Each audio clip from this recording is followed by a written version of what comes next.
Greetings, friend, and welcome to the Park Hopper Daily Interviews. This is show number 10 for Monday, April 12th, 2021, and on today's episode, we are catching up after our spring break shenanigans.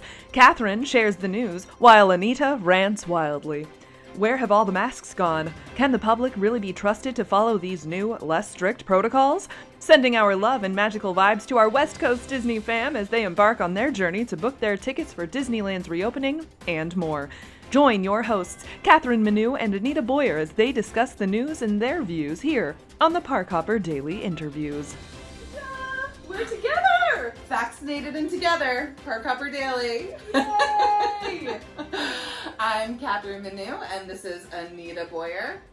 And we're here for, I guess we're going to do a little bit of a weekly newscast, because we did have some technical difficulties this week. We had a rough week, technically. But we had some really magical things happen as well, and there's tons of news to go over. So let's dive in. Let's get right to it. Okay, so one of the most recent announcements is that Disney has relaxed its mask policy in the Florida parks. And I hate it. Anita's not sure how she feels about this. No, I'm sure that I hate it. So starting this week, Disney has revised its policy where you can now remove your mask while stationary and having your photo taken. Prior to this, of course, you had to wear a mask in any public part of the Disney parks unless you were stationary while eating and drinking food and beverage. So it's a big change. I mean, for some people, it feels like it's going to allow them to experience a little bit more magic with their families and capture memories. But, you know, I mean, I think for many of us who've been going to the parks and have been enjoying how safe it feels, you know, it can open a door a little bit.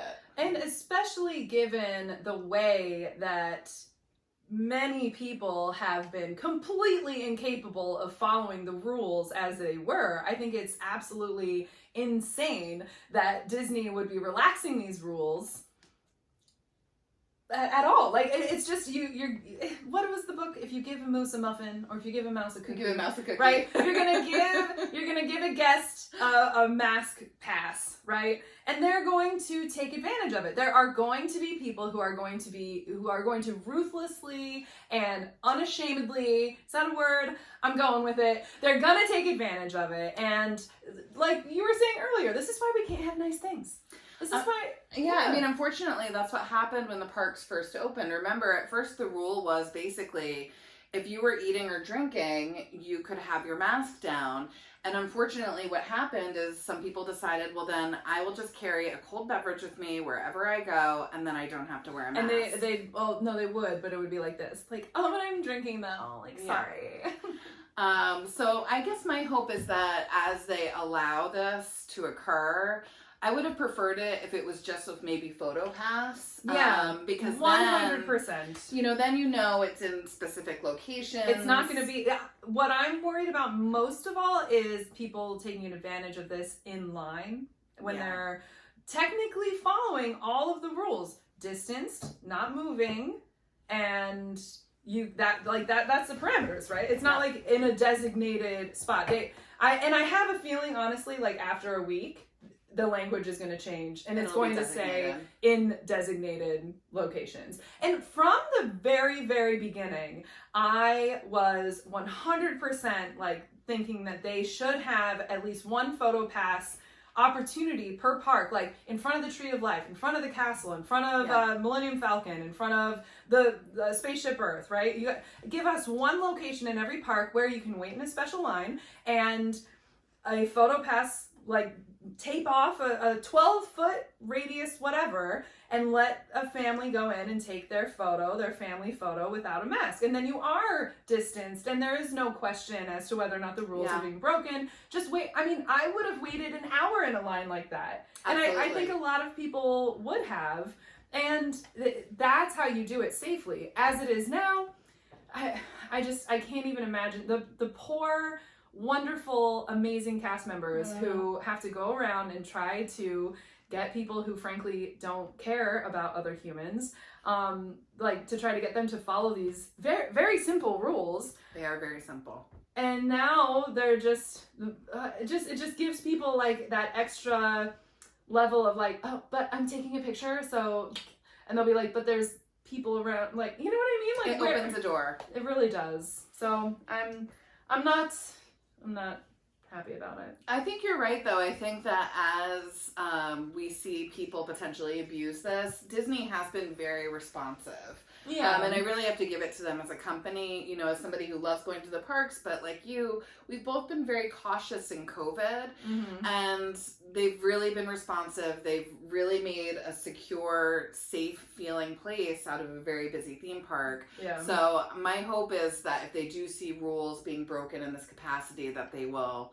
again, alter that language and make it specific photo pass locations. Yeah. Because seriously, if you are like online for Flight of Passage and you're indoors and, you know, you're in this big line of people and there's this really cool mural and now we're going to take our mask down and now we're going to take a photo and maybe that's not so safe. Yeah. And I mean, like we even said in the beginning, we're both vaccinated. So this is not even a personal, like, I'm going to be okay. You're going to be okay. This is really just kind of, I'm concerned for the cast members who are going to have a whole new level of thing to deal with, and other people who want to go and feel safe and who maybe haven't had a chance or aren't able to get vaccinated, or the kids, like children are not being vaccinated and they're getting sick. So just do the right thing. Just do the right thing, guys. Do the right. Don't make Mickey cry, please. Okay, well, on to some more exciting positive news. So ticket sales for Disneyland are actually launching tomorrow. Right now it's Sunday, April 11th. So on April 12th, my daughter is trying to make us laugh right now. You will be able to take existing tickets that you had for the Disneyland park and make a park pass reservation. That's really exciting. Which is really cool. I wonder if they're going to have that same, like, waiting sign. I have a shirt from Buena Vista Magic that was that hold screen when the park pass system first opened for Disney World. The Pink Castle from Hell. Yeah. Speaking of small shops, I am rocking today. Oh, you gotta see my I Need Space. Can you see it? Can you see it? I love that shirt. This is from the Happiness collection. I really love them. This shirt is so comfy and it's so funny. And I'm a dance teacher, so this has been my favorite shirt to wear because if anyone gets too close, I'm just like, read the shirt, children. I love you, but from a distance. It's a great shirt. So you are going to be able to make new reservations for Disneyland too on the 15th, and Disneyland opens on April 30th. OG Park. That's really exciting. I can't believe that they've been closed for over a year. I know. I mean, wow. But it is kind of amazing. You know, I was thinking about it today. It's incredible that the Florida parks were able to reopen after only 100 days. And you look to California and, you know, what that state has been through and what the country and the world collectively has been through during COVID. And it is kind of amazing that the Disney parks were able to open at all in Florida as quickly as they did. So, yeah. But it's exciting to see the California parks return. And we have Avengers Campus coming. Also in the list of announcements this week is that the Avengers Campus will open on June 4th in the Anaheim parks. And that's going to be... Research trip? I mean... I know. Well, so unfortunately, as New York residents, we are not yet allowed to enter the hallowed grounds of the OG park. Only California residents can currently go to Disney California Adventure or Disneyland. And that's just Is that true for A Touch of Disney as well? Although that event's been sold out and maybe even is over by now. That was not true for A Touch of Disney. Okay. For that special hard ticketed event, we could have bought tickets and what's wrong with us? Cross-country trips. Dang. It could have been fun. Missed opportunity alert. Definitely. Next time. Absolutely. Next time there's a global pandemic, we'll be right on it. I will say, though, there is hope that, and California government has been talking a lot about the state reopening completely as more and more people are vaccinated and their numbers of COVID cases are going down. So hopefully by June, there is a possibility that we will have a research trip that we will need to plan for Avengers Campus. So one of the so things exciting. I'm really excited about, and I have to look at the name of it. So of course they're going to have the Web Slingers attraction, which is going to be the first Spider-Man attraction, So cool. which is really cool. Well, the And- first Spider-Man attraction in a Disney park. Yes. So I know there's some Spider-Man in like Universal. I've been to Universal Studios Hollywood in California, and that was a solid like 2 decades ago. Like the highlight of the trip was the Back to the Future ride, and which I don't think has been there for a very long time.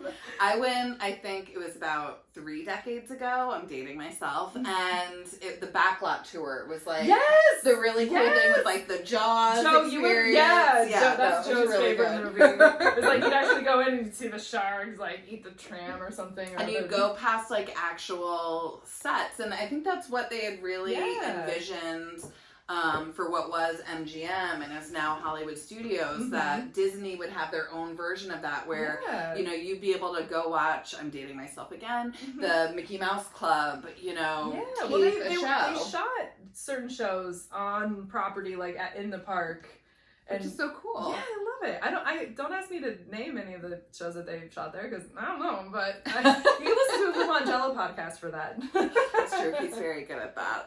But I'm also really excited they have a restaurant that's opening called the Pym Test Kitchen. And basically this is an Ant-Man themed kitchen where your food is either going to be super small or super big, because That's wild. it's, you know, per the Ant-Man. Oh my gosh, like one kernel of corn, like the size of your head. Yeah, Can you please make that happen, Disney? Thanks. I think they were like envisioning like a really big meatball on top of like tiny pasta. Oh my god! Just like cute, fun stuff like that, right? That's really great. I think that'll be really fun. I approve. I'm getting approval from our Marvel fan and co-producer in the back, so that's really exciting. I know we're shooting live in front of a live studio audience, and our audience is Kathryn's daughter. Are we allowed to say names? Yeah. Okay. Oh yeah, Awesome. absolutely. Kathryn's daughter Ella. Hi. Yay! And we've also got my husband Joe. Am I allowed to say your name? Yeah. Okay, it's Joe. Joe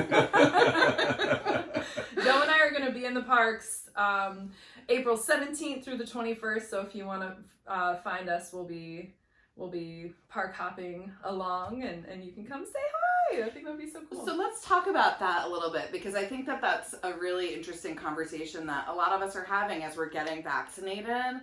And whether it's in our daily lives of, you know, considering maybe going to a restaurant or doing something really exciting like a Disney trip, how do you feel like this trip is going to be different for you after you were down in the parks for 2 months on your honeymoon, but you were not vaccinated at the time. It was your first travel experience post-COVID. So how does this trip feel different? Well, the only reason why we're doing the trip at all is because we will be fully vaccinated.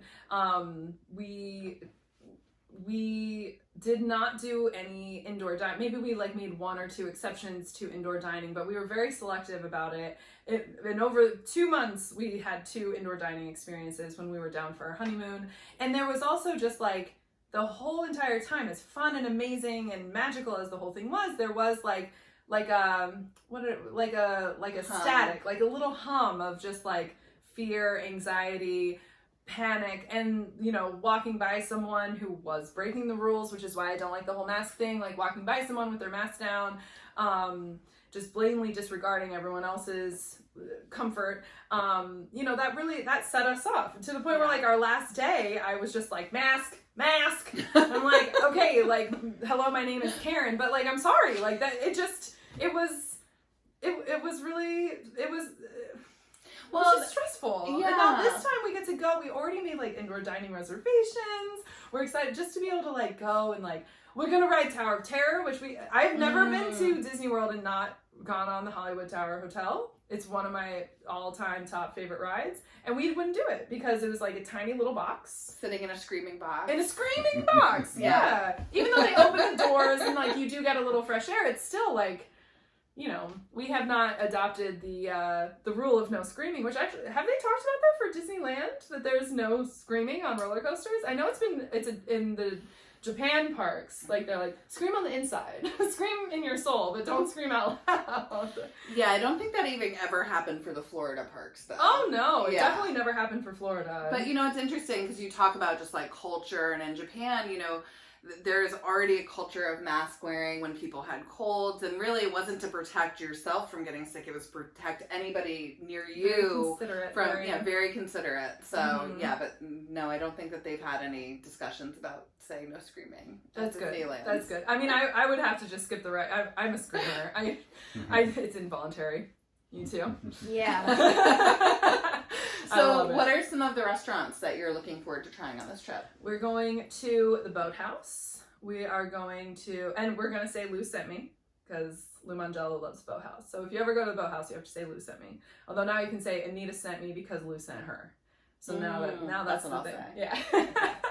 Yeah. We're going to try out Wine Bar George.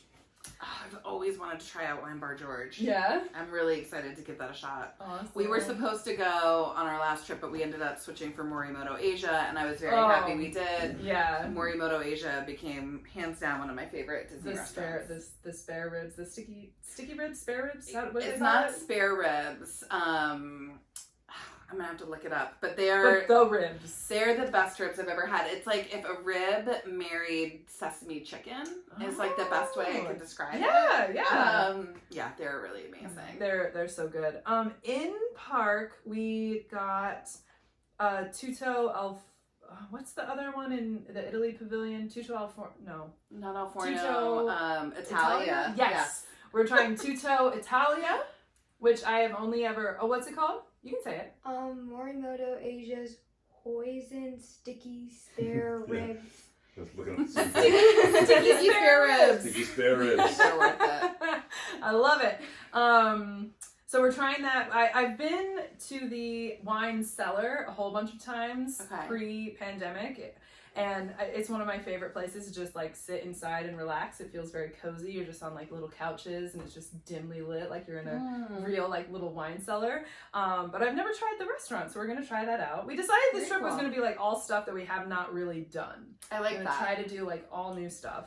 And I think we also have a reservation for Liberty Tree Tavern, which I'm excited. I did it once many years ago, but Joe's never done it, so that'll be fun to try. And it's a pretty quick trip, and honestly, dining reservations in park are very difficult to get because of the distance and because of the limited capacity. People are really at that 60-day mark, like making all of their reservations. So we were talking earlier, the importance now more than ever of like putting some time into planning your trip, because it's not going to be an easy just go with the flow kind of thing anymore. Like you used to be able to get away with just showing up, maybe except for like a Christmas or a New Year's or a Thanksgiving. You could be blocked out of the parks or sold out of all the restaurants and stuff. But now you really got to put some time into it, or else you could go down for 3 days and just be like in your resort, maybe not even getting into the pool. The pools have been reaching capacity. Yes, which is crazy. I mean, so basically what I've heard is it's really happening at the value resorts right now. Just Pop Century and All-Star Movies are open for the value resorts, and for the moderates, Coronado and Caribbean Beach. But that's where we're staying. We're going to Coronado. Coronado, the big pool there has been hitting capacity a lot, where you have a 1 to 2 hour wait to get into that area. I mean, fortunately, there are the quiet pools that are scattered throughout those very large resorts. You know, but if you're there with like a 6-year-old who wants to go on a slide, or Anita, with Joe, who's like Joe. obsessed with that's like one of his life goals is to go down every slide in Walt Disney World, and he's getting close. I would say just to make sure you get there early in the morning if you're planning to do that, just to, you know, knock that out. No, Dad. He needed the slide. He likes the slides too. Yes, my husband does enjoy a solid water slide. And I'm so glad that, speaking of water slides, the Keister coaster at the boardwalk, that's a solid slide now. I would not go on it when it was the creepy clown face, because no thank you. But now it is super cute, the new Disney Shorts version of Mickey and Friends. It's very fun. Yeah, the clown pool was always really creepy, but I have to say I'm kind of disappointed I never stayed at Boardwalk while it was still there to like be able to experience it, you know? No. You don't need it. Trust me. Just like go watch it and then you will have experienced it. Speaking of Boardwalk, Margarita Joe's reopened last week, which I'm really excited about because of any part of the Disney parks that has felt really different in COVID, the Boardwalk was the place where Crickets. it is, and very creepy and like empty and no life to it. And Boardwalk, that used to be where we would go at the end of the night to go get ice cream at Ample Hills and rest in R.I.P. peace. Yeah. But you know, there was just so much life to that area, so I'm excited to see things coming back. Yeah, same. As well as cast members coming back, because we're also hearing a lot more cast members are being returned to the parks, which is really great. Yay, cast members! We love you. We do love we'll you. We'll wear our masks correctly for you. Speaking of COVID, as we do on a weekly basis, another piece of news that I find kind of interesting this week is that Florida Governor Ron DeSantis did sign an executive order that would prohibit a business or a municipality from issuing basically a vaccine requirement. Or otherwise known as a vaccine passport. It's an interesting conversation as more and more people are being vaccinated, as international travel is contemplated again and domestic travel is happening. There have been a lot of conversations about airlines and private places like potentially Disney having a vaccine passport mandate where, you know, you show your CDC card to show that you've been vaccinated. As somebody who works in the arts in the state of New York, you know that it's absolutely mind-blowing how different things are from state to state. And I mean, honestly, it feels like that's why we have not been able to get a real handle on the situation. But I wish that we could get some consistency. Like, there's got to be a happy middle.